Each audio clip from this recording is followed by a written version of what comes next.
তো দুনিয়ার টেনশন এবং পরকালের টেনশন সব দূর হয়ে যাবে যদি কেউ বেশি বেশি দরুদ পাঠ করে। এটা হাদিস থেকে বললাম। আর গোনা আমলনামায় যে গোনাগুলো আছে এগুলো মিটে যাবে যদি কেউ বেশি বেশি দরুদ পাঠ করে। একজন সাহাবী রাসূল সাল্লাল্লাহু আলাইহি ওয়াসাল্লামকে বলেছিলেন, ইয়া রাসূলুল্লাহ, আমি আমার দোয়ার মধ্যে কতটুকু দরুদ পড়ব? আমি কি 4 ভাগের 1 ভাগ দরুদ পড়ব? নবীজি বলেছেন সাল্লাল্লাহু আলাইহি ওয়াসাল্লাম, তুমি পড়তে পারো, চাইলে আরো বাড়াতে পারো, বাড়ালে তোমার জন্য উত্তম। ইয়া রাসূলুল্লাহ, আমি কি তাহলে 3 ভাগের 1 ভাগ দরুদ পড়ব আর 2 ভাগ দোয়া করব? নবীজি বললেন, করতে পারো, বাড়ালে তোমার জন্য উত্তম। ইয়া রাসূলুল্লাহ, আমি কি তাহলে অর্ধেক দরুদ পড়ব আর অর্ধেক দোয়া করব? নবীজি বলছেন, বাড়ালে উত্তম, চাইলে করতে পারো। ইয়া রাসূলুল্লাহ, আমি কি তাহলে সারা আমার পুরো দোয়াটাই শুধু দরুদই পড়ব আপনার উপরে? তখন নবী সাল্লাল্লাহু আলাইহি ওয়াসাল্লাম বললেন, যদি তুমি এটা করতে পারো তাহলে তোমার কোনো গুনাহও থাকবে না, কোনো দুশ্চিন্তাও থাকবে না। তো যদি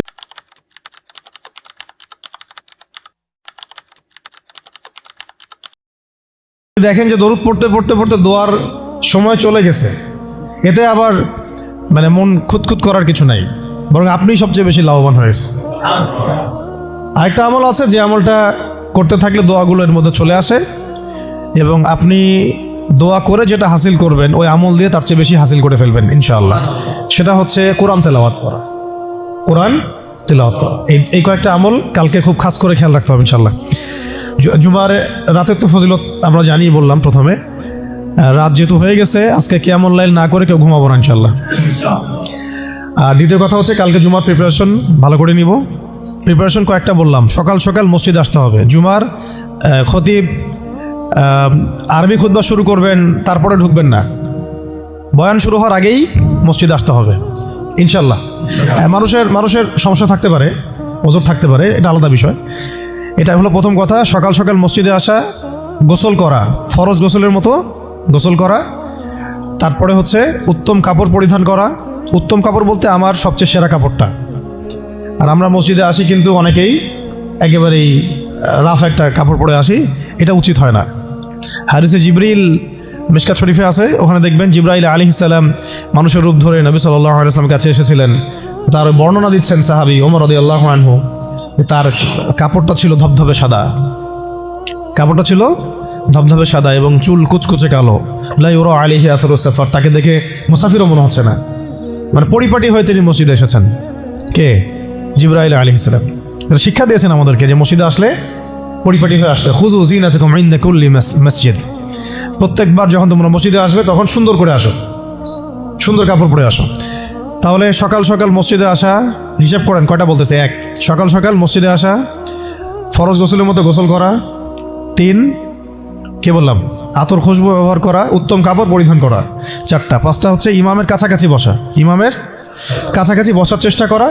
6, খুতবা মনোযোগের সাথে শ্রবণ করা। খুতবা দুটোই, বয়ানটাও এবং আরবিটা দুটোই খুতবার অংশ। যেহেতু আমাদের দেশের মানুষ মানে আরবিটা বুঝে না, এই কারণে বাংলায় বয়ান করা হয়, কিন্তু খুতবা কিন্তু আরবিতেই, খুতবা কিন্তু আরবিতেই দিতে হয়। অনেকে আবার বলেন যে মাতৃভাষাই খুতবা, এটা নিয়ে একটা ইখতিলাফ সৃষ্টি করে দেয়। এখন বলেন তো দেখি, সারা বিশ্বের মধ্যে কোন ভাষাটা সবচেয়ে বেশি বুঝে মানুষ? ইংরেজি। ঠিক বলছেন। কোন ভাষা সবচেয়ে বেশি বুঝে? তো এখন কি হজের খুতবাটা ইংরেজিতে দেওয়া লাগবে? হ্যাঁ, হজে বিভিন্ন জায়গা থেকে মানুষ আসে, এই যে কয়দিন আগে হয়ে গেল, হজের খুতবা হয় না?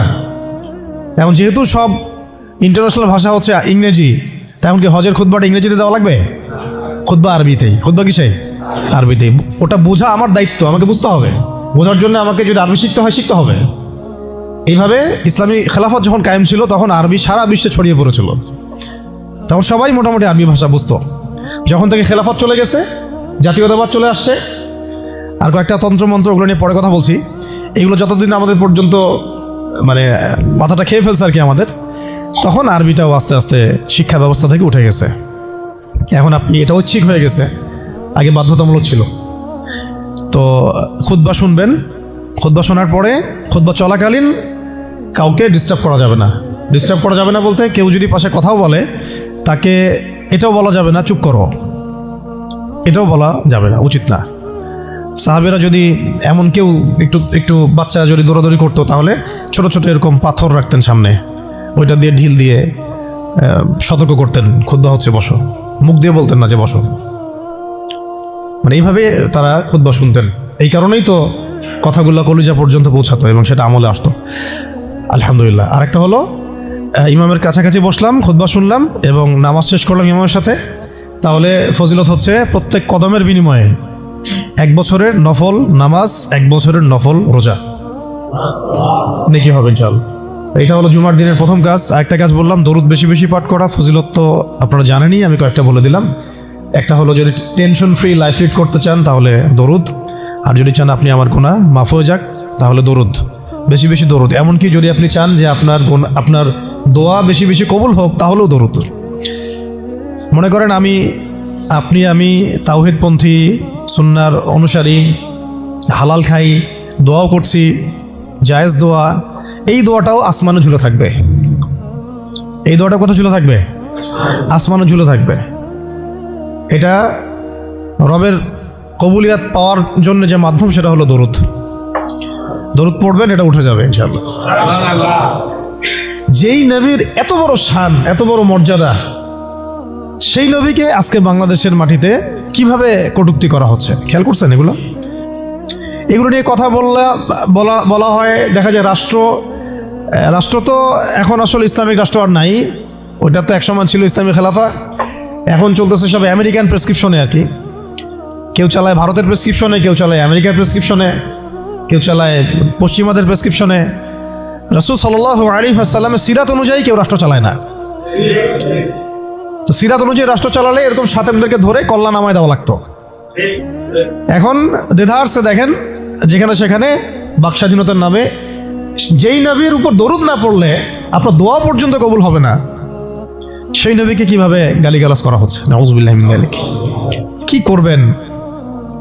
প্রতিবাদ করতে গেলে আমরা দেখলাম যে মামলা করা হলো, মামলার পরে সেই আইনের ধারাটাই বাতিল করে দেওয়া হলো। আইনের ওই ধারাই বাতিল করে দেওয়া হলো। কি আইন! নিজের স্বার্থে যখন তখন করাও যায়, আবার বাতিলও করা যায়। এই জন্যই তো আমরা বলি মানবরচিত আইনগুলো হচ্ছে তাগুত। মানবরচিত আইনগুলো কি? তাগুত মানে কি? তাগুত মানে শয়তান। তাগুত মানে কি? শয়তানের একটা ভার্সন, মানে আপগ্রেডেড ভার্সন হচ্ছে তাগুত। প্রোম্যাক্স তাগুত, শয়তান প্রোম্যাক্স, এটা হচ্ছে তাগুত। তো আল্লাহর আইন বাদ দিয়ে যখন মানুষ নিজের আইন রচনা করে তখন এরকম অবস্থা হয়।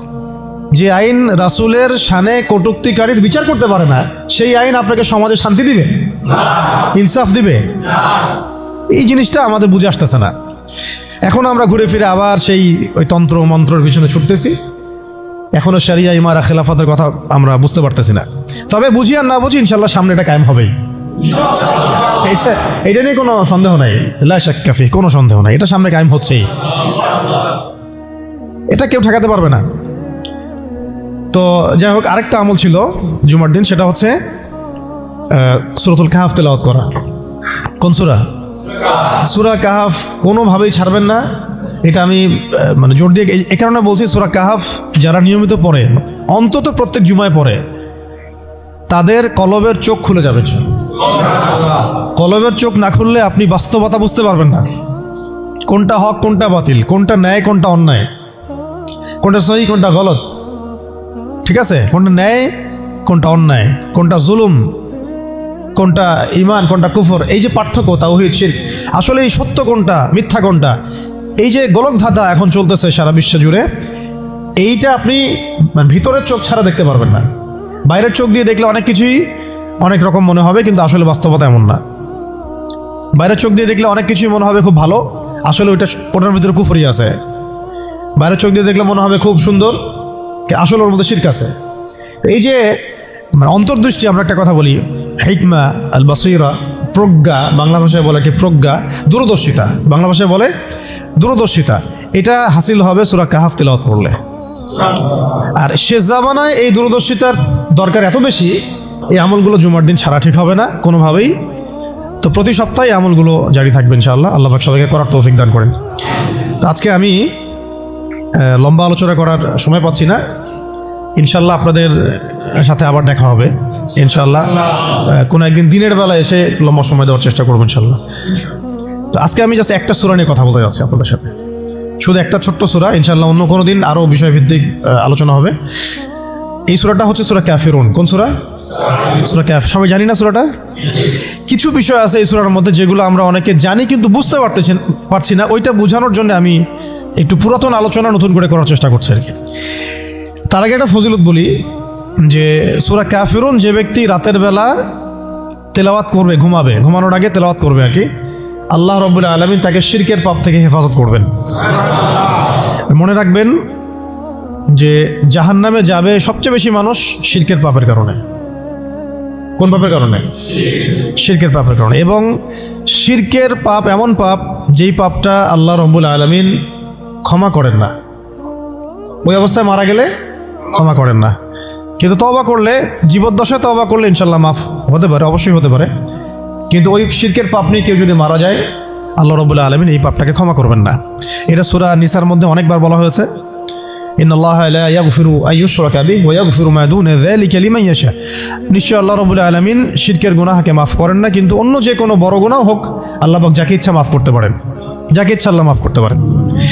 এখন এই শিরকের পাপ থেকে বাঁচাবে কোন সূরা? সূরা কাফিরুন। রাতের বেলা তেলাওয়াত করতে হবে অন্তত একবার, রাতের আরো অনেক আমল আছে, এটা তো আপনারা জানেনই। অন্তত পক্ষে এই আমলগুলো করবেন। সূরা ফালাক, নাস, ইখলাস এগুলো পড়বেন। শেষ রাতে মোনাজাত করবেন, 2 রাকাত নফল হলেও পড়ার চেষ্টা করবেন। আল্লাহ পাক সবাইকে তৌফিক দান করেন। আর ঘুমানোর আগে সূরা বাকারার শেষের 2টা আয়াত পড়বেন বা 3টা আয়াত পড়বেন। সারা রাতের ইবাদতের নেকি হয়ে যাবে ইনশাআল্লাহ। 33 বার সুবহানাল্লাহ পড়বেন, 33 বার আলহামদুলিল্লাহ পড়বেন, 34 বার আল্লাহু আকবার পড়বেন। এছাড়াও তো আছে আল্লাহুম্মা বিইসমিকা আমুতু আহইয়া। এছাড়াও আরও অনেক দোয়া আছে, কয়েকটা বললাম। সূরা মুলক তেলাওয়াত করতে পারেন যদি সময় হয়, এবং করা উচিত, কারণ সূরা মুলকের তেলাওয়াত কবরের আযাব থেকে বাঁচাবে ইনশাআল্লাহ। এগুলো আমল করবেন। আমলটা বাড়ানোর চেষ্টা করতে হবে এই কারণে যে যার আমল বেশি তার মধ্যে নূর বেশি, আল্লাহ পাকের মারিফত বেশি, তার মধ্যে দিনের ফিকিরও বেশি থাকবে, এবং তার দোয়াও বেশি কবুল হবে ইনশাআল্লাহ। সে আল্লাহকে পাবে, কাছে পাবে। আমল ভালো হলে আখলাক ভালো হবে, আখলাক ভালো হলে তার দ্বারা সমাজ উপকৃত হবে। এবং আমরা খেয়াল করে দেখেছি সিরাতের কিতাবগুলোতে সাহাবায়ে কেরাম জিহাদের মাঠেও মেসওয়াক ছাড়তেন না, মানে আমলে তারা গুরুত্ব দিতেন, খুব বেশি আমলের প্রতিযোগিতা করতেন, কে কত বেশি আমল করতে পারে। একজন সাহাবী খুঁটির সাথে নিজেকে বেঁধে রাখছিলেন, যে ঘুম আসে, নামাজ পড়তে পড়তে ঘুম আসে, খুঁটির মধ্যে বেঁধে রেখেছেন নিজেকে, ঘুমে পড়ে না যান। তো পরে নবী সাল্লাল্লাহু আলাইহি ওয়াসাল্লাম বললেন যে এত মানে অতিরিক্ত কষ্ট না করতে বললেন। আল্লাহ পাক তো সবসময় তোমার ইবাদত কবুল করতে পারেন, নিজের উপর ইহসান করো, নিজের শরীরের হক আদায় করো। একজন সাহাবী তো এমন আমল শুরু করেছিলেন যে স্ত্রীর প্রতি তাকানোই বন্ধ করে দিয়েছেন এক সময়, হ্যাঁ তাই না? পরে স্ত্রী এসে অভিযোগ করছে, আমাকে তো আমার স্বামী দেখেই না। তখন নবী সাল্লাল্লাহু আলাইহি ওয়াসাল্লাম যাকে বললেন যে দেখো, স্ত্রীর হক আছে তোমার উপরে, তার হক আদায় করো, সেটাও সুন্নাত, এটাও ইবাদত। তো এইভাবে সাহাবায়েরা আমলের প্রতিযোগিতা করতেন। তো আমাদেরকে আমলের মধ্যে ব্যালেন্স করতে হবে, মানে একদিকে ঝুঁকে যাওয়া না, সব আমলগুলো যেন আমার আমলের মধ্যে থাকে, এটা ব্যালেন্স করতে হবে। শুধু তসবিহ দানা নিয়ে পড়ে থাকবো, জিহাদের কথা বলবো না, এটাও আবার না। আবার শুধু জিহাদের কথাই বলবো, দিন কায়েমের কথাই বলবো, নিজের ইবাদত আমল ঠিক থাকবে না, এমনও না। মানে সবকিছু ব্যালেন্স থাকতে হবে, আকীদা, আমল, সুন্নাহর ইত্তেবা সব ব্যালেন্স থাকবে ইনশাআল্লাহ। সবচেয়ে জরুরি 2টা বিষয় আমরা মাথায় রাখবো, একটা হলো ইবাদত, একটা হচ্ছে দিন কায়েম। একটা হলো ইবাদত, একটা হলো দিন কায়েম। ইবাদত তো ব্যক্তিগত ব্যাপার, এটা জীবনের প্রত্যেকটা ক্ষেত্রে ইবাদত থাকবে, আর দিন কায়েম করতে হবে জীবনের প্রতিটা ক্ষেত্রেই, শুধুমাত্র ব্যক্তিগত জীবনে, ইবাদত বন্দেগীর জীবনে না। আমার অর্থনীতি, ব্যবসা বাণিজ্য, আমার সংস্কৃতি, শিক্ষা এবং রাজনীতির মধ্যেও আল্লাহ পাক তৌফিক এনায়েত করেন। তো এখন যেটা বলতে চাচ্ছিলাম যে একদিন আপনারা তো সিরাত মোটামুটি পড়েছেন, সিরাত মানে রাসূল সাল্লাল্লাহু আলাইহি ওয়াসাল্লামের জীবনী, তো মোটামুটি পড়েছেন আমি আশা করি। যদি না পড়ে থাকেন অবশ্যই পড়বেন, ঠিক আছে? প্রথমে শুরু করবেন তো কোরআন তেলাওয়াত থেকে। কোরআন তেলাওয়াত শিখতে শিখতে সিরাতটা পড়ে ফেলবেন। সিরাতটা আগে পড়া থাকলে আপনি কোরআন হাদিসের অর্থ যখন পড়তে শুরু করবেন তখন বুঝতে পারবেন যে কোন আয়াত কোন প্রেক্ষাপটে, কোন হাদিস কোন প্রেক্ষাপটে নাজিল হয়েছে। আপনার মাথায় পুরো 23 বছরের একটা ফ্রেম থাকবে, এইটা খুব জরুরি। তাহলে আপনি বুঝতে পারবেন যে কিভাবে দিন প্রতিষ্ঠা করতে হবে, এবং কিভাবে নবী সাল্লাল্লাহু আলাইহি ওয়াসাল্লাম করেছেন, তার উপর দিয়ে কী অতিবাহিত হয়েছে, সাহাবীদের উপর দিয়ে কী অতিবাহিত হয়েছে, এটা আমাদের মাথায় থাকবে, এবং কোন প্রেক্ষাপটে তারা কীভাবে রিয়্যাক্ট করেছেন ওইটা আমাদের মাথায় থাকবে। সিরাতটা আমি পড়ার জন্য খুব বেশি জোর দিই। আরেকটা বিষয় বলতে চাই যে এই সিরাতের প্রথম 13 বছর এটা ছিল মাক্কি জীবন। কোন জীবন? মানে মক্কায় নবী সাল্লাল্লাহু আলাইহি ওয়াসাল্লাম দাওয়াত দিচ্ছেন। তো মক্কার পরিবেশটা কেমন? মক্কার পরিবেশটা হচ্ছে আবু জেহেলদের শাসন চলতেছে। কাদের শাসন? আবু জেহেলের শাসন চলছে, আবু লাহাবের শাসন চলছে, উতবা সাহেবা এদের কর্তৃত্ব চলছে। আবার একই সাথে নবী সাল্লাল্লাহু আলাইহি ওয়াসাল্লাম তিনিও একটা সম্ভ্রান্ত বংশ থেকে আসছেন, সম্ভ্রান্ত গোত্র থেকে, বনু হাশিম থেকে। তো তার গোত্রের মর্যাদা অনেক বেশি, ঠিক আছে। আর এদিকে বনু মাখজুম, বনু এই তাইম, বনু তাই, বনু আদি, আরও অনেক গোত্র আছে। তো তারাও কিন্তু মোটামুটি প্রভাবশালী। তো রাজনৈতিক যে ক্ষমতাটা, মক্কার রাজনৈতিক যে ক্ষমতাটা, এটা আছে ওই সময় আবু জেহেল, আবু লাহাব, উতবা সাহেবা এদের হাতে। এবং ওদের একটা পার্লামেন্ট ছিল, ওর নাম ছিল দারুন নাদওয়া। কি নাম ছিল? দারুন নাদওয়া। তারা আল্লাহকে বিশ্বাস করতো, একটু ভালো করে বোঝার চেষ্টা করেন। তারা আল্লাহ পাককে বিশ্বাস করতো, আল্লাহ বলে একজন আছে, এটা তারা আকীদা ঠিক রাখতো। এমনকি আল্লাহ পাক সৃষ্টিকর্তা, আল্লাহ পাক রিজিক দাতা, আল্লাহ সন্তান দাতা, এটাও তারা বিশ্বাস করতো। কারা বিশ্বাস করতো? আবু জেহেল, আবু লাহাব, উতবা সাহেবা, তারাও বিশ্বাস করতো। তাহলে কিসে বিশ্বাস করতো না? তারা তাওহীদে রুবুবিয়াত বিশ্বাস করতো, কিন্তু উলুহিয়াত, আসমা ও সিফাতে বিশ্বাস করতো না।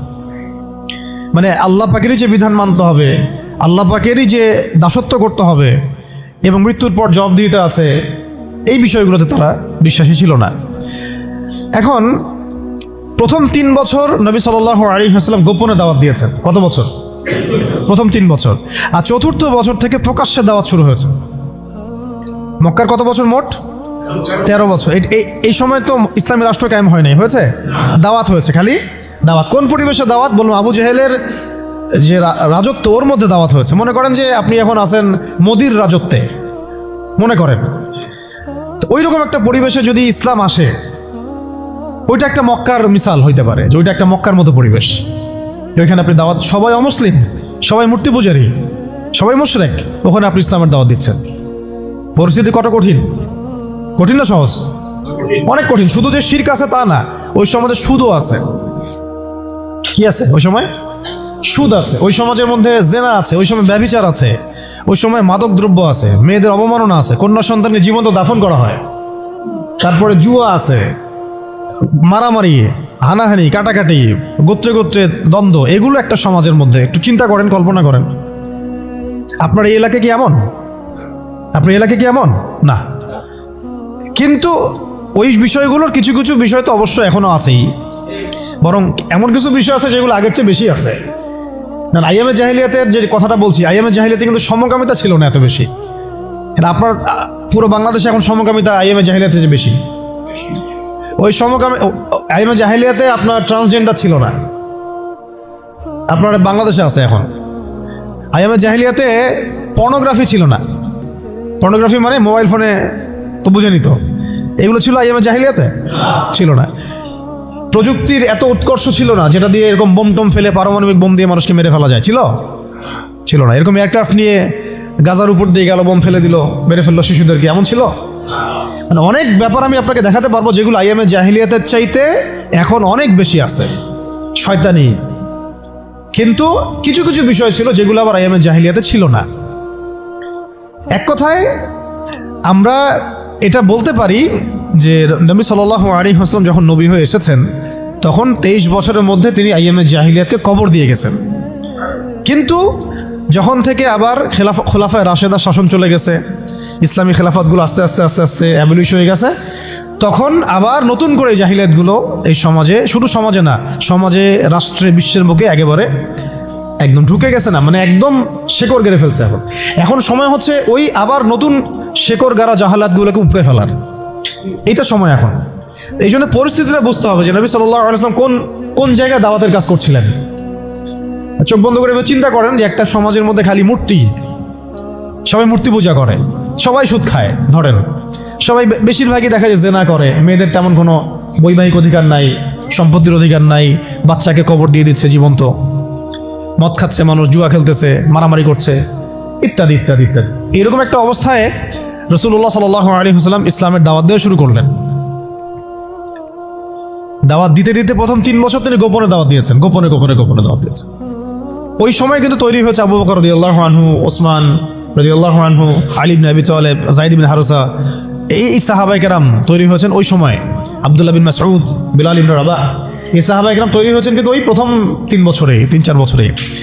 এরপর যখন প্রকাশ্যে দাওয়াত দেওয়া শুরু করলেন, যখন ওমর এবং হামজা রাদিয়াল্লাহু আনহু তাদের মতো সাহাবীর ইসলাম কবুল করলেন, প্রকাশ্যে দাওয়াত শুরু হলো, তখন হকার বাতিলের দ্বন্দ্ব শুরু হলো। মানে সত্য নিয়ে আপনি যখন মাঠে নামবেন তখনই মিথ্যার সাথে দ্বন্দ্ব শুরু হলো। এটা নিয়ম, চিরায়ত নিয়ম। ব্যাস আবু জেহেল, আবু লাহাব, উতবা, সাইবা তো খেপে গেল। এখন এমন কোনো পথ পদ্ধতি নাই যেটা তারা অ্যাপ্লাই করে নাই।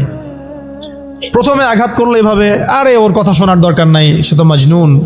ব্যক্তিগত আক্রমণ খেয়াল করে দেখবেন, এখনও আপনি বাংলাদেশে দাওয়াতের কাজ শুরু করেন, সবার আগে আপনি শয়তানদের পক্ষ থেকে, মানে মানুষ এবং জিন শয়তান উভয়, দুটার কথাই বলতেছি, শয়তানদের পক্ষ থেকে সবার আগে বাধা পাবেন আপনার ব্যক্তি নিয়ে। সবার আগে আক্রমণ করা হবে, আগে ব্যক্তিগত জীবনে আক্রমণ করা হবে। আগে আপনাকে রাষ্ট্রীয় নির্যাতনের শিকার করা হবে না, ওটা পরে আসবে, শেষে আসবে। আগে ব্যক্তি থেকে, তারপর পরিবার থেকে, সমাজ থেকে, ধর্মনেতা থেকে, তারপর রাষ্ট্র থেকে, এইভাবে বাধা আসে আর কি। রাসূল সাল্লাল্লাহু আলাইহি ওয়াসাল্লামকে প্রথমে বলা হচ্ছিল যে মাজনুন, নাউজুবিল্লাহ মিন যালিক, সাহের, জাদুঘর, নাউজুবিল্লাহ, ফারিকুল জামাত বিভক্ত করতেছে, নাউজুবিল্লাহ। তারপরে বলা হচ্ছে আর কি বলেন, শায়ের, শায়ের, কবি, আর এরকম প্রায় 8-10টা কথা বলা হচ্ছিল, 8-10টার মতো কটাক্ষ করা হচ্ছিল প্রথম 3 বছরে। কিন্তু তেমন কোনো শারীরিক নির্যাতন করা হচ্ছিল না প্রথমে, আগে এভাবে ব্যক্তিকেন্দ্রিক আক্রমণ করা হচ্ছে। এরপর আল্লাহ পাক জবাব দিচ্ছেন, কোরআন নাজিল হচ্ছে, প্রত্যেকটার অ্যান্সার আসতেছে কোরআনে, তাই না? দাওয়াতের গতি বাড়তেছে, আলহামদুলিল্লাহ। মানুষ তো একবার ইসলামে আসলে আর ফিরে যাচ্ছে না, জান্নাতের খবর পেয়ে গেছে মানুষ। কোথায় ছিলাম, অন্ধকার থেকে আলোতে চলে আসছে। আর যারা এই নূরের স্বাদ একবার পেয়েছে তারা কি আর ফিরে যাবে? এখনো দেখেন অনেক বড় বড় পাপী মানুষ, আমরা নিজেও দেখেছি, নিজেরাও অনুভব করেছি, বহু বড় বড় পাপী মানুষ রাসূল সাল্লাল্লাহু আলাইহি ওয়াসাল্লামের রওজার সামনে গিয়ে সালাম দিয়েই একেবারে তওবা করে খাঁটি মুমিন হয়ে গেছে। বহু মানুষ আছে এমন, অনুভূতি কাজ করে ওখানে গেলে। একটা অনেক পাপী মানুষ ছিল, কাবাঘর ধরে যেই টাচ করছে কাবাঘরে, চোখ দিয়ে দরদর করে পানি পড়া শুরু হয়েছে, সে তার লাইফকে সংশোধন করে নিয়েছে। আর সেখানে তো সাহাবীরা রাসূলের কাছে যাচ্ছেন, তার দরবারে বসছেন, হাতে হাত রেখে বায়াত করতেছেন, তাকে তার পা ধুয়ে দিচ্ছেন, তাকে ওযু করায় দিচ্ছেন, সারাদিন তারা রাসূল সাল্লাল্লাহু আলাইহি ওয়াসাল্লামের সাথেই আছে। কত বড় সৌভাগ্যের বিষয়। এখন প্রথমে যখন দেখা গেল এইসব দিয়ে কাজ হচ্ছে না, তারপর তারা অর্থনৈতিক চাপ দেওয়া শুরু করলো, সামাজিক বয়কট করা শুরু করলো। কারা কারা? আবু জেহেল, আবু লাহাব, উতবা, সাইবা। আমি কিন্তু এই কয়েকটা নাম বলছি, এটা কিন্তু শুধু নাম না, এটা একটা ক্যারেক্টার, চরিত্র। আজকের বিশ্ব আবু জেহেল আছে, আবু লাহাব আছে, উতবা, সাইবার আছে না? সেম পদ্ধতি তারাও কিন্তু অবলম্বন করতেছে ইসলামকে দমন করার জন্য। সেম সেম, এটা মিলাই নেবেন আপনারা সিরাত থেকে। এবার শুনেন, অর্থনৈতিক চাপ দিয়ে কোনো কাজ হচ্ছে না, ব্যক্তিগত আক্রমণ করে কাজ হচ্ছে না, শারীরিক নির্যাতন করেও কাজ হচ্ছে না। সাহাবীদেরকে মেরে ফেলা হচ্ছে, সুমাইয়া রাদিয়াল্লাহু আনহাকে মেরে ফেলা হয়েছে না, শহীদ করা হয়েছে। তারপরে ইয়াসির রাদিয়াল্লাহু আনহুকে শহীদ করা হয়েছে মক্কায়। এরকম সাহাবীদেরকে নির্মম নির্যাতন করা হচ্ছে, বেলাল রাদিয়াল্লাহু আনহুকে পিটানো হচ্ছে, উসমান রাদিয়াল্লাহু আনহুকে পর্যন্ত মারা হয়েছে, আবু বকর রাদিয়াল্লাহু আনহুকে উতবা মেরেছে একদিন, লাআনাহুল্লাহ। এখন শারীরিক নির্যাতন করে কোনো কাজ হচ্ছে না, ঈমান থেকে সরানো যাচ্ছে না, অর্থনৈতিক বয়কট করে কাজ হচ্ছে না।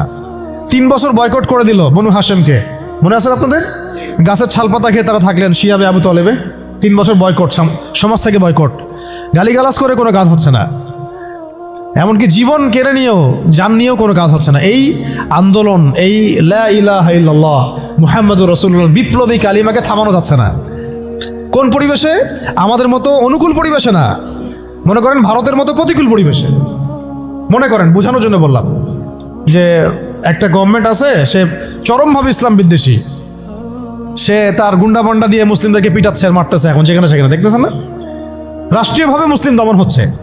একটা তো হলো রাষ্ট্রীয়ভাবে না, মানে অরাজনৈতিকভাবে কেউ ইসলামের বিরোধিতা করতেছে, সেটা আলাদা ব্যাপার। একটা হচ্ছে রাষ্ট্রীয়ভাবে ইসলামকে দমন করা হচ্ছে। কোথায়? ভারতে, সবাই জানি। তো রাষ্ট্রীয়ভাবে দেখেন গাজ্জাকে আজকে ধ্বংসস্তূপে পরিণত করা হলো বৈশ্বিকভাবে। জাতিসংঘের প্রত্যক্ষ মদত এগুলো হয়েছে।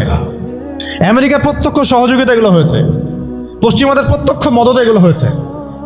এখন কথা হচ্ছে আপনাকে পরিস্থিতিটা বুঝতে হবে যে আবু জেহেল আবু লাহাবদের অবস্থা কেমন ছিল, ওই সমাজটার অবস্থা কেমন ছিল। প্রতিকূল পরিবেশে দাওয়াতের কাজ করা হচ্ছে, তারা একটার পর একটা অস্ত্র প্রয়োগ করছে, কিন্তু কোনো অবস্থাতেই মুসলমানদেরকে থামানো যাচ্ছে না। তাদের সংখ্যা কি বাড়ছে না কমছে? মুসলিমদের সংখ্যা বাড়ছে না কমছে? আবার বলেন, মুসলিমদের সংখ্যা কি বাড়ছে না কমছে? বাড়ছে আর বাড়ছে আর বাড়ছে, দিন দিন বাড়ছে। কত নির্যাতন হচ্ছে, শারীরিকভাবে মারা হচ্ছে, অর্থনৈতিক নিষেধাজ্ঞা দেওয়া হচ্ছে, সমাজ থেকে বয়কট করা হচ্ছে, তারপর সম্পত্তি থেকে বঞ্চিত করা হচ্ছে, বাবা ছেলেকে তাড়াই দিচ্ছে, মা ছেলেকে তাড়াই দিচ্ছে। কি একটা অবস্থা! অবস্থা কি ভাবতে পারছেন কেমন জটিল অবস্থা? এত কিছু করেও যখন কোনো কাজ হলো না, তখন আবু জেহেল আবু লাহাব উতবা সাহেবারা একটা নতুন ফর্মুলা নিয়ে আসলো। এখন তারা নতুন একটা ফর্মুলা নিয়ে আসছে। এই ফর্মুলাটার নাম হচ্ছে আপোষকামিতা বা সন্ধি করা। এটার নাম কি? আপনারা খেয়াল করে দেখবেন, আমি একটু বলে নেই 1 মিনিট। ওই আইয়ামে জাহিলিয়াতে যে জাহালাতগুলো আপনি দেখছেন, শিরকের জাহালাত, সুদের জাহালাত, রিবা, তারপরে মাদক, তারপরে জেনা, ব্যভিচার, গোত্রীয় হানাহানি, সব আপনি এখনকার বিশ্বে দেখতে পারবেন। কিন্তু যখন দেখা যাবে মুসলিমরা খুবই শক্ত অবস্থায় আছে ইমানের দিক থেকে, কোনো অবস্থায় টলানো যাচ্ছে না, ঠিক যেমন সাহাবীদের মতো, তখন তারা নতুন একটা ফর্মুলা নিয়ে আসবে। কি ফর্মুলা? এই যে এই ফর্মুলাটা, সন্ধি, ঐক্য, মৈত্রী, মানবতা, এইসব শব্দ কিছু নিয়ে আসবে। নিয়ে এসে বলবে, ঠিক আবু জেহেল যেভাবে বলছিল যে, হে মুহাম্মদ, তুমি তো আমাদের সন্তান, আমাদের তো ভাতিজা, তাই না? চাচা ভাতিজা সম্পর্ক আমাদের, তো তোমাদের সাথে আমাদের এত দ্বন্দ্বের তো দরকার নাই। একটা কাজ করো, আসো তোমরা একটা বছর আমাদের লাত উজ্জা হবল মানাতের ইবাদত করো, আমরা 1 বছর তোমার আল্লাহর ইবাদত করব। কেমন মনে হচ্ছে প্রস্তাবটা? বলেন, কার প্রস্তাব? আবু জেহেল আবু লাহাব উতবা সাহেবাদের প্রস্তাব। এটার সাথে আজকের বিশ্ব মিলাই নিয়েন, ওটা আপনারা মিলাবেন। আমি ধরাই দিচ্ছি, মিলাবেন কারা নিজেই বুঝতে পারবেন আপনি যে কথা কোন দিকে যাচ্ছে এখনকার প্রেক্ষাপটে আর কি। 1 বছর তোমরা আমাদের লাত উজ্জা হবল মানাতের ইবাদত করো, আর 1 বছর আমরা তোমার আল্লাহর ইবাদত করব। এখন সরাসরি এইভাবে আপনাকে বলবে না যে তোমরা ইসলাম ছেড়ে দাও, তোমরা সবাই ইসলাম ছেড়ে কাফের হয়ে যাও, হিন্দু হয়ে যাও, খ্রিস্টান হয়ে যাও, ইহুদি হয়ে যাও। এরা একটা বলবে না আপনাকে, এই শয়তানরা। বরং এরা আপনাকে কি বলবে জানেন? তোমরা মুসলমানই থাকো, ঈসাই মুসলিম হয়ে যাও। কি বলবে? মুসলমান থাকো, কি হয়ে যাও? ঈসাই মুসলিম হয়ে যাও, এটাও তো মুসলিম। তোমরা মুসলমান থাকো, ওই কাদিয়ানি মুসলিম হয়ে যাও। কি মুসলিম হয়ে যাও? ওটা ওই যে খাচ্ছেন আপনারা, এটা এই তো জাহালাত, সব কাদিয়ানি তো। এগুলো এগুলো এগুলো এগুলো এগুলো না খাওয়া সওয়াবের কাজ। এটা না খাওয়া, না কেনা, এদের সাথে ব্যবসা বাণিজ্য না করা আপনার সওয়াবের কাজ, করাটা গুনাহের কাজ। এই ফতোয়াটা কি আমাদের ওস্তাদরা দিতে পারবেন না? এটা আমি কি ভুল ফতোয়া দিয়েছি? একটা হচ্ছে সাতেম, যে আল্লাহ রসুলকে গালি দেয়, আর একটা হচ্ছে সে নিজেকে নবী দাবি করে। কে বড় পাপী? দুটা তো পাপী, অবশ্যই দুটাই তো পাপী, দুইটাই মুরতাদ, দুটাই হত্যাযোগ্য অপরাধ করছে। কিন্তু একজন বলছে যে আমি নিজেই নবী, আর একজন নিজেকে নবী দাবি করে নাই, বলছে মুহাম্মদ নাউজুবিল্লাহ, সে নাউজুবিল্লাহ একটা কথা বলে ফেলছে, নাউজুবিল্লাহ মিন যালিক, আমরা বলতে পারবো না। এখন কথা হচ্ছে দুজনেই কিন্তু সাতেম, দুজনেই কিন্তু মুরতাদ, উভয়কেই হত্যা। ইসলামী ফিকহে এটাই আছে। কিন্তু এর মধ্যে বড় পাপীটাকে, যে নিজেকে, তো ওই যে খাচ্ছেন, গ্রামাঞ্চলের মানুষ, সহজ সরল মানুষ, এগুলো বুঝতেও পারছে না যে কোন ফাঁদে পড়ে গেছে মানুষ। আল্লাহ আমাদেরকে বোঝার তৌফিক দান করেন। আর তারা এই নীরবে নীরবে নীরবে তাদের শিকড়টাকে শক্ত করেছে, অর্থনৈতিক ভিত্তি শক্ত করেছে, তাদের জনবল বাড়াইছে, বিভিন্ন জায়গায় তারা জায়গাটাকে কিনে ফেলছে। এমনও সাতক্ষীরার মধ্যে একটা আমরা গ্রামে গিয়েছিলাম যেখানে ওদেরই সংখ্যা বেশি, মুসলমানদেরকে তারা ওই দোকান ভাড়া দিচ্ছে। আমরা তো আসি ওই যে হাত বাঁধবো কোথায়, তাই না, এই যে এগুলো নিয়ে।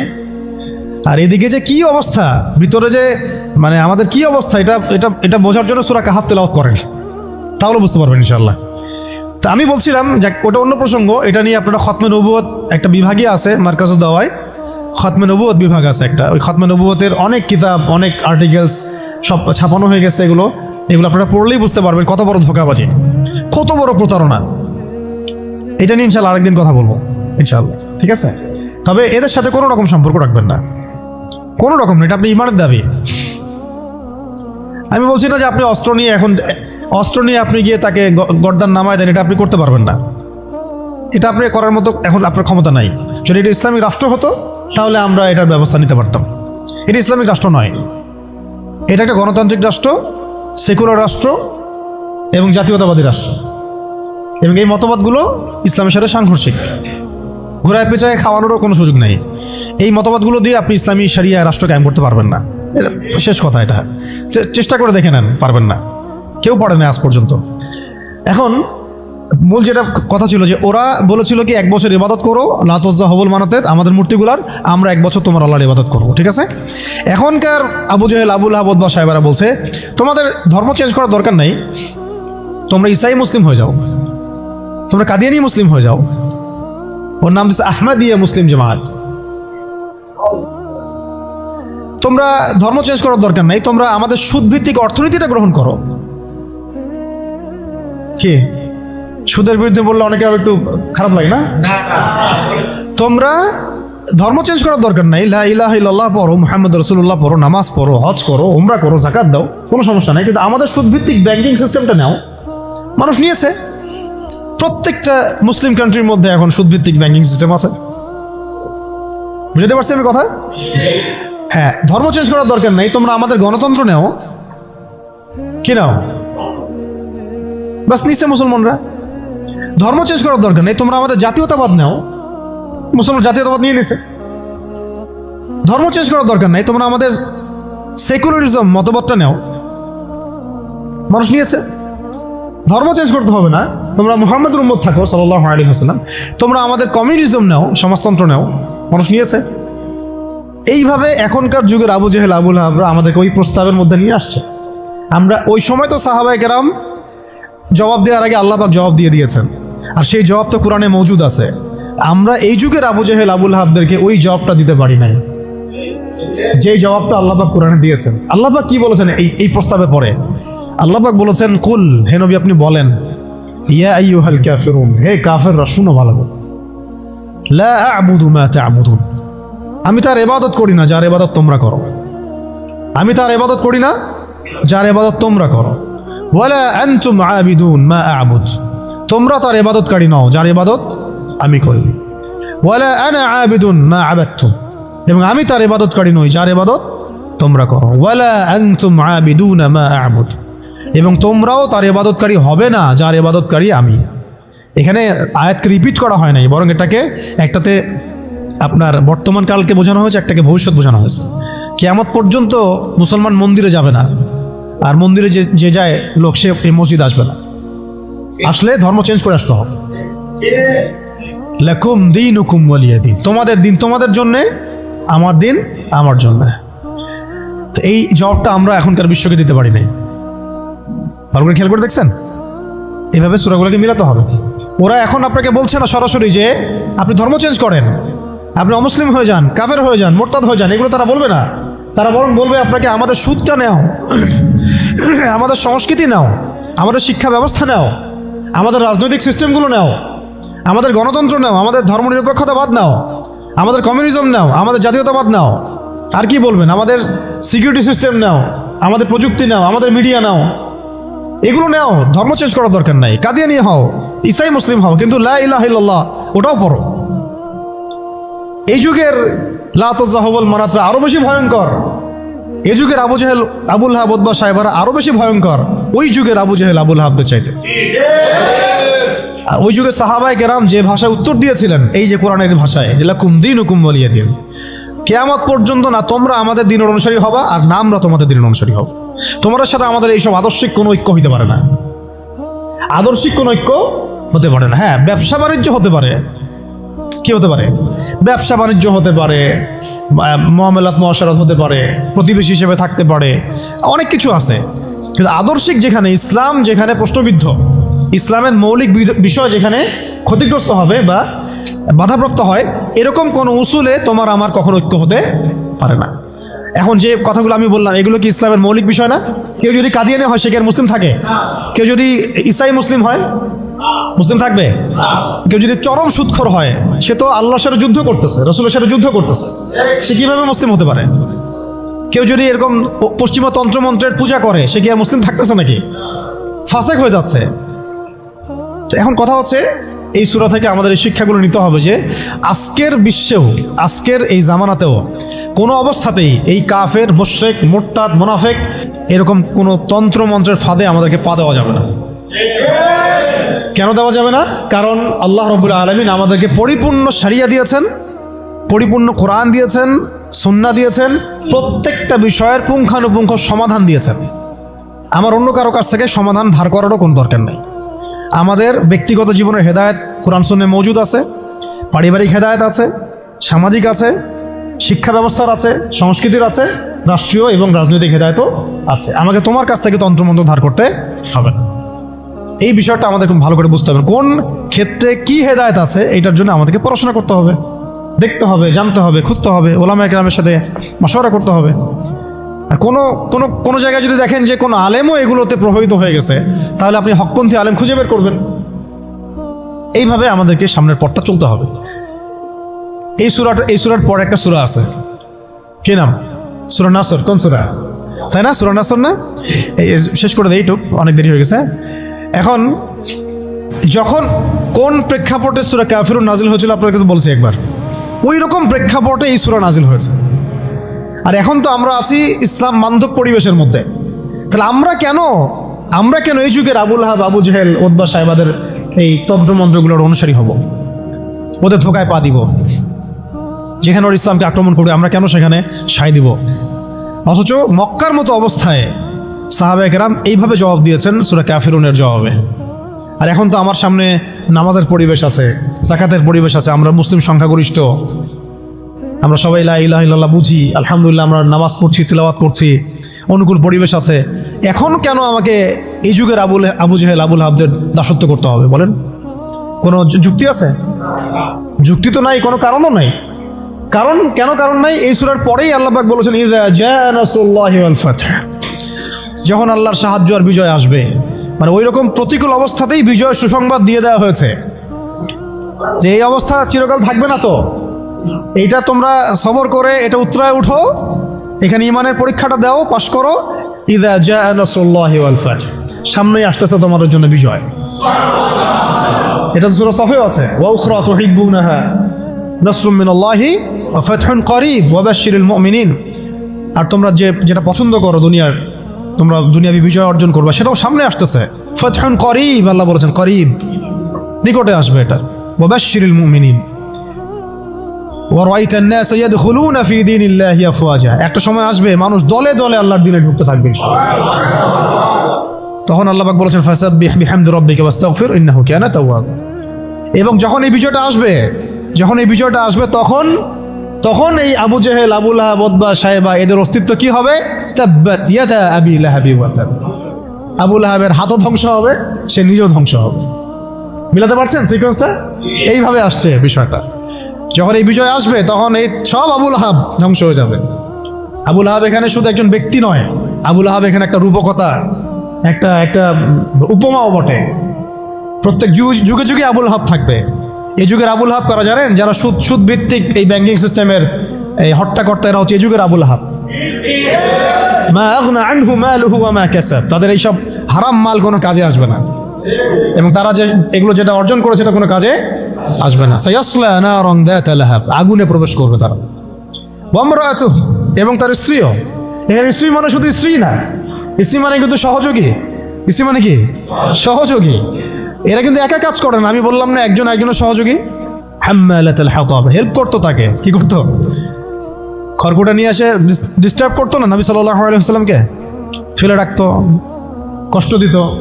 ওরাও এখন দেখেন আল্লাহর দ্বীনকে কষ্ট দেয়, রাসূলুল্লাহ সাল্লাল্লাহু আলাইহি ওয়াসাল্লামকে কষ্ট দেয়। ওই যে সূরা কাফিরুনের ওই অবস্থায় টিকে থাকাটা কত কঠিন। লাকুম দীনুকুম ওয়ালিয়া দীন, কত কঠিন।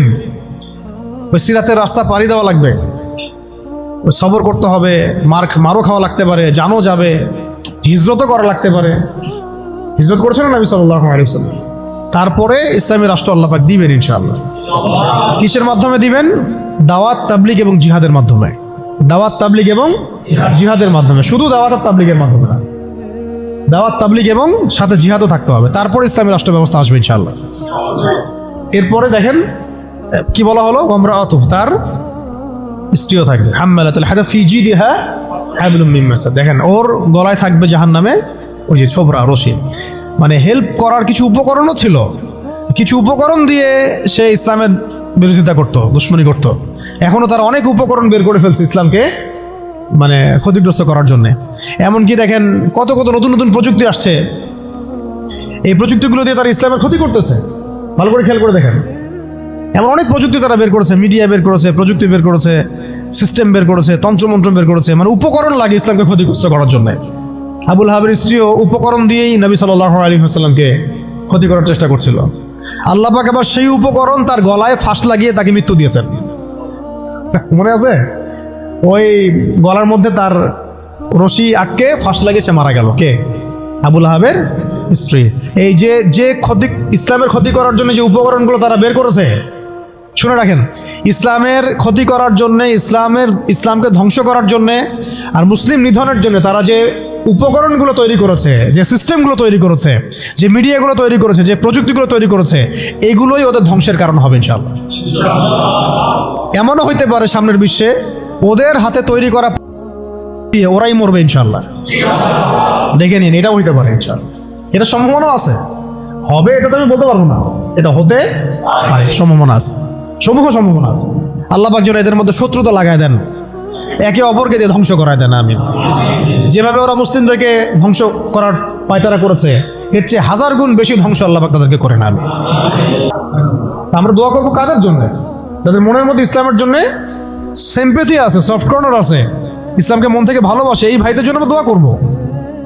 এই জন্য আমরা বাংলাদেশের এই সিস্টেমের মধ্যে ধরেন আর্মি, র্যাব, পুলিশ, বিজিবি, আমাদের পলিটিশিয়ান যারা বুঝে না বুঝে বিভিন্ন মানে জালেমের সহযোগীও হয়ে গেছে, আমরা সবার জন্যই দোয়া করি আল্লাহ পাক যেন তাদের সবার হৃদয়টাকে ঘুরায় দেন।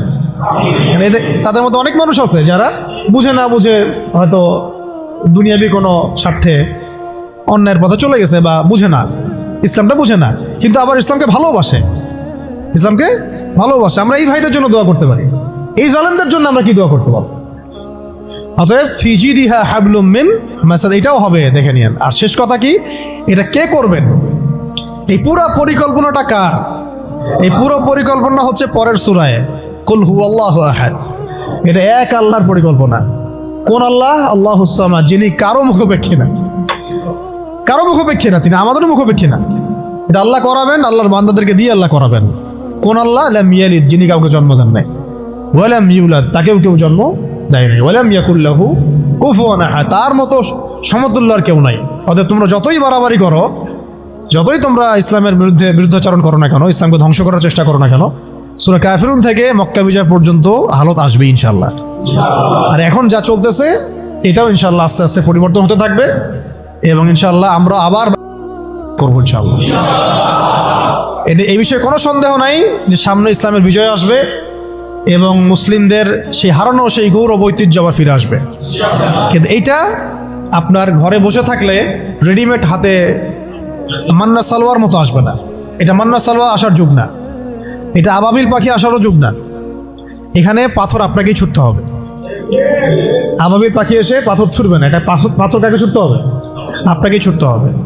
ব্যাস, আল্লাহ পাক শর্ত দিয়ে দিয়েছেন, ইন তানসুরুল্লাহ ইয়ানসুরকুম, তোমরা আল্লাহর দ্বীনকে সাহায্য করো, আল্লাহ তোমাদেরকে সাহায্য করবেন। ওয়া ইউসাব্বিত আকদামাকুম, আল্লাহ তোমাদের পা শক্ত করে দিবেন। ওয়া ইন তাতাওয়াল্লাউ ইস্তাবদিল কওমান গায়রাকুম, তোমরা যদি মুখ ফিরে চলে যাও, আল্লাহ পাকের কিচ্ছু যায় আসে না, আল্লাহুস সামাদ, আল্লাহ অন্য কওমকে হেদায়েত দিয়ে তোমাদের স্থলাভিষিক্ত করবেন। সুম্মা লা ইয়াকুনু আমসালাকুম, তারা তোমাদের মতো হবে না।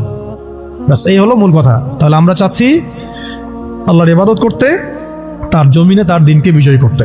তো এই বিজয় কি এমনি এমনি আসবে? কাজ করতে হবে তো নাকি? কয়েকটা কাজ আমরা করবো ইনশাল্লাহ, নিয়ত করতে পারি। প্রত্যেকে দিনের ফরজ জ্ঞান অর্জন করবো ইনশাল্লাহ। ঠিক আছে ইনশাল্লাহ। শেষ রাত শুরু হয়ে গেছে, আল্লাহ পাক যেন তৌফিক দান, আমিন। এখন দোয়া কবুল হবে। প্রত্যেকেই দিনের ফরজ জ্ঞান অর্জন করবো ইনশাল্লাহ। আমল বাড়াই দিব ইনশাল্লাহ। হালাল হারাম মেনে চলবো ইনশাল্লাহ। আমাদের পরিবারের পর্দার ব্যাপারে খেয়াল রাখবো, আমাদের শিক্ষার ব্যাপারে খেয়াল রাখবো, এবং জীবনের একটা নির্দিষ্ট ক্ষেত্রে ইবাদত করবো এমন না, পুরো জীবনটাকেই সুন্নাহ ভিত্তিক ঢেলে সাজাবো ইনশাল্লাহ। এর পাশাপাশি প্রত্যেকটা এলাকায় আপনারা ঐক্যবদ্ধ থাকবেন, জামাবদ্ধ থাকবেন। এখন তো আর ওই অবস্থা নাই যে একজন আমি এরা সবাই মামুর হয়ে আছে, এমন তো অবস্থা নাই। তাই প্রত্যেকটা অঞ্চলেই তাওহীদপন্থী মানুষরা একসাথে থাকবেন ইনশাআল্লাহ। আর ইসলামপন্থী যে ভাইরা আছেন, বিভিন্ন দল সংগঠন করছেন, তাদের সাথে মিলেমিশে থাকবেন। একে অপরের সাথে কোনো কাদা ছোড়াছড়ি বা কোনো রকমের দ্বন্দ্বে যাবেন না। তাদের দ্বারা ইসলামের উপকার হলো তো আলহামদুলিল্লাহ। কিন্তু যদি দেখা যায় তারাও এইসব তন্ত্রমন্ত্রের ধোকায় পড়ে গোলকধাঁধায় হারায় যান, এতে আল্লাহর কিছু যায় আসবে না। আল্লাহ পাক শরিয়া কায়েম করাই দিবেন ইনশাআল্লাহ। তারাও বুঝতে শিখবে, বুঝতে পারবে যে এইসব পশ্চিমা তন্ত্রমন্ত্র দিয়ে শরিয়া কায়েম হবে না।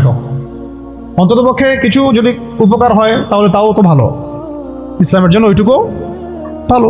নাই মামার চেয়ে তো কালাম মামা ভালো বলি আমরা, কি কথা। শেষ কথা হচ্ছে, এইগুলোর সাথে আমাদের ব্যাপক দাওয়াতের কাজ লাগবে, ব্যাপক দাওয়াতের মেহনত লাগবে, এবং প্রয়োজনে জিহাদের প্রস্তুতি রাখতে হবে। এই কাজগুলো মানে একত্রিত হলে ইনশাল্লাহ দেখবেন সূরা কাফিরুন থেকে মক্কা বিজয় ইনশাল্লাহ হয়ে যাবে। এইগুলা আমি আবেগ থেকে কথা বলেছি এমন না, এটা বাস্তব। এটা বাস্তব ছিল, অতীতেও হয়েছে, এবং প্রত্যেক শতাব্দীতে ইসলাম বিজয়ী ছিল, এই শতাব্দীতে হবে ইনশাল্লাহ। আল্লাহ পাক যেন সেই কাফেলে আমাদেরকে কবুল করেন। আল্লাহ পাক যেন আমাদের মধ্যে যারা ইখলাস রাখেন, মনের মধ্যে ইখলাস রাখেন, সেই প্রত্যেক ভাইকে আল্লাহ পাক সেই মাকবুল জামায়াতের মধ্যে, মাকবুল কাফেলার মধ্যে কবুল ও মঞ্জুর করে নেন।